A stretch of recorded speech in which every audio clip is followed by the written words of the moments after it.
이거 정말 민감한 부분이에요. 정말 스트레스 받습니다.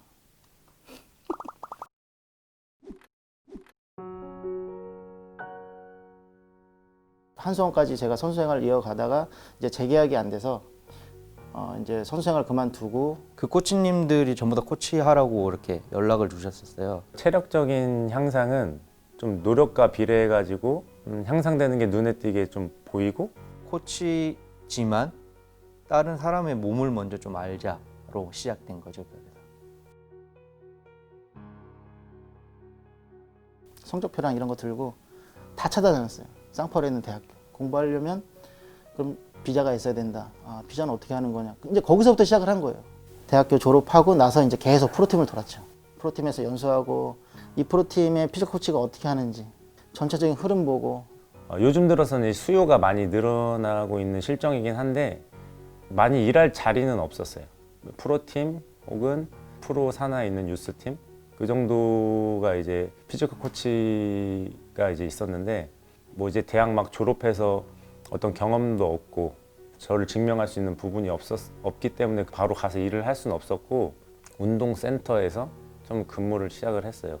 모 대학에서 이제 동계 훈련 때 이제 피지컬 코치를 이제 뭐 찾고 계신다고 하셔가지고 본격적으로 팀 소속으로서 피지컬 코치 역할을 했던 것 같아요. 이제 FC 서울 유스팀에서 한 4년 정도 유스팀에서 있었고요. 그거 끝나고 나서 이제 K리그 1의 강원 FC, 그다음에 제주 유나이티드를 거쳐서 여기 오게 됐어요.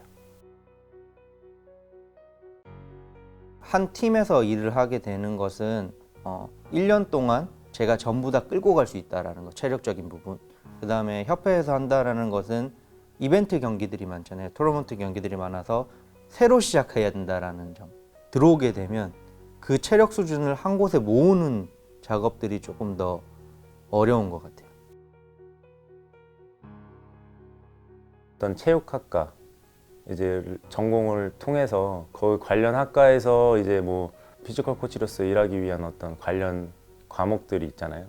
뭐 운동 생리학, 뭐 역학, 뭐 해부학, 기능학, 뭐 그런 부분들을 어쨌든 학부 때 그런 부분을 이제 공부를 하는 거니까, 기본적으로는 AFC C급, 그러니까 KFA C급 지도자 자격증을 따고 대한축구협회에서 또 시행하는 피트니스 레벨 1, KFA 피트니스 레벨 1이라는 이제 피지컬 자격 과정이 있거든요.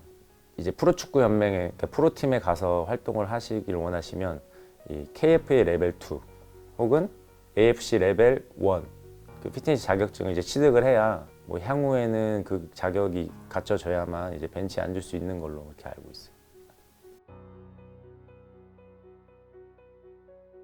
올라가는 순서는 KFA D급, KFA C급, 그다음에 KFA B급, KFA A급 이렇게 이제 순서로 올라갈 수 있고, 또 KFA C급 자격증을 취득을 해야만 이제 피트니스 레벨 1 자격에 응할 수 있고, 또 KFA B급 지도자 자격증을 취득해야만 KFA 피트니스 레벨 2 자격증을 또 취득을 할 수가 있어요.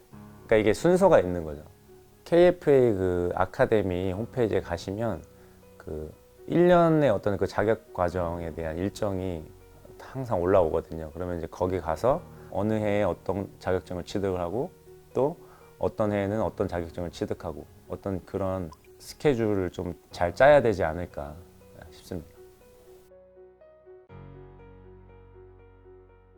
이제 피지컬 컨퍼런스라고 해서 뭐 각 팀에 소속된 이제 피지컬 코치 선생님들 혹은 또 이제 피지컬 코치를 뭐 공부하시는 선생님들 이렇게 해가지고 많이 어떤 그런 모여서 소통할 수 있는 그런 자리를 이제 마련해 주려고 협회 차원에서도 그 노력을 하고 있고, 또 그런 선생님들이 모여서 개인 스터디 그룹을 만들어서 이렇게 하시는 분들도 있고, 같이 어떤 그런 활동할 수 있는 어떤 그런 장을 만드는 게 가장 좋을 것 같아요.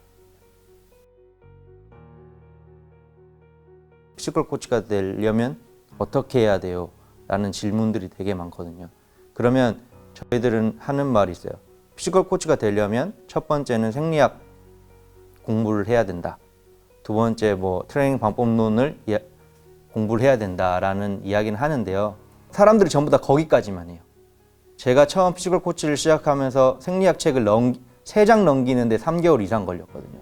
운동을 하시거나 처음 생리학 책을 전문 서적을 보게 되는 사람들은 전부 다 그럴 수도 있을 거라는 생각은 해요.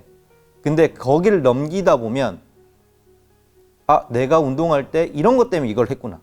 이런 기본 바탕이 없이 트레이닝을 본다면 파악이 안 되거든요. 이게 어떤 운동인지, 이게 어떤 운동인지, 근부하가 어떻게 가느냐 등 이런 게 기본 지식 베이스가 없으면 현장에 나가도 무의미하거든요. 조금 끝까지 도전하시기를 조금 권해드리고 있습니다.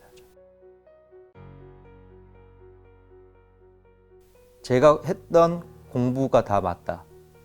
이것이 맞다라고 하는 순간 무너질 거예요, 아마. 감독님과 코치님들이 이미 행해왔던 책에는 나오지 않는 자기만의 방법들이 분명히 존재하거든요. 근데 그것이 틀리다고 판단하는 경우들이 되게 많을 때도 있어요. 어떤 그 감독님과의 어떤 마찰, 뭐 코치님과의 마찰, 뭐 그런 것들이 많이 생기는 거를 이제 봐왔거든요. 제일 첫 번째 화두가 제일 힘들어했던 부분이 바로 이 부분이거든요. 이거 정말 민감한 부분이에요. 이론적으로는 이렇게 있지만 현장에서는 그거를 잘 풀어내고 잘 믹스하고 그 다음에 팀 철학이랑 감독님 생각이랑 잘 버무려야 되거든요. 그 감독님과 선생님들이 원하는 게 뭔지, 이 선생님들 스타일이 뭔지를 먼저 파악하고, 그게 어쩔 때는 뭐 잘못될 수도 있고 약간 피지컬적으로 본다면 어긋날 수도 있어요. 근데 축구라는 자체가 피지컬 하나만은 아니거든요. 내가 맞다, 선생님이 틀리다가 아니라 서로 존중해 가야 된다라는 점이 가장 이제 첫 번째 피지컬 코치로서 일을 하시는 분들이 고민해 봐야 될 부분이 아닌가, 그렇게 저는 생각하고 있습니다. 지금 정말 공부 많이 하고 정보도 많이 알고 있고 똑똑한 분들 되게 많으세요. 저는 일단 현장 나가갖고 먼저 해보고 이런 축구 안에서 자꾸 그 코치님들이랑 감독님이랑 같이 생각을 하고 그런 생각이 뭔지, 또 거기에 대해서 제가 부족한 게 뭔지를 찾아서 다시 또 공부하고, 이런 방향이 더 맞다고 생각하고, 거기에 가치거든요. 책의 가치거든요. 이론의 가치거든요. 나가서 지금 현재 하는 코치 피지컬들은 어떻게 하는지, 어떤 이론을 갖다가 어떻게 적용시켜서 어떻게 풀어내는지를 계속 봐야 되거든요. 피지컬 코치가 잘해서 이 팀이 잘하는 건 아니고요. 이 사람이 못해서 다른 팀이 이 팀이 더 잘하는 것도 아니에요. 자기가 다 할 수 없다라는 것은 명확하게 알고 있어야 돼요. 자기가 다 하지 않았어요. 축구는 여러 가지 환경들이 존재하기 때문에 가장 중요한 거는 자기가 해야 될 일을 잘 했을 때도 그런 생각은 해야 되고, 못했을 때 그런 생각이 빠지면 도태되겠죠. 많이 피곤해. 평생교육원, 저는 이렇게 생각합니다. 뭐 공부도 하고 현장 나갔다가 부족한 부분은 다시 또 찾아보고 공부하고, 또 내가 모르는 거 있으면 또 다른 피지컬한테 물어보고, 계속 반복되는 것 같아요. 정말 스트레스 받습니다. 훈련을 또 분석을 해야 되고, 거기에 대한 어떤 데이터도 또 정리를 해야 되고, 또 그 다음날 훈련까지 또 준비를 해야 되고, 그러다 보니까 사실 새벽에 잠드는 거는 기본인 것 같고. 저는 무한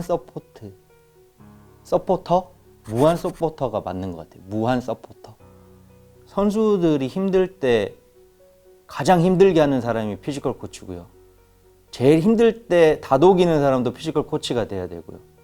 감독님, 코치님, 선수들한테 좋은 에너지를 가지고 최대한 그분들이 잘할 수 있도록 도와주는 서포터 역할을 하는 게 저희가 아닌가라는 생각이 좀 듭니다.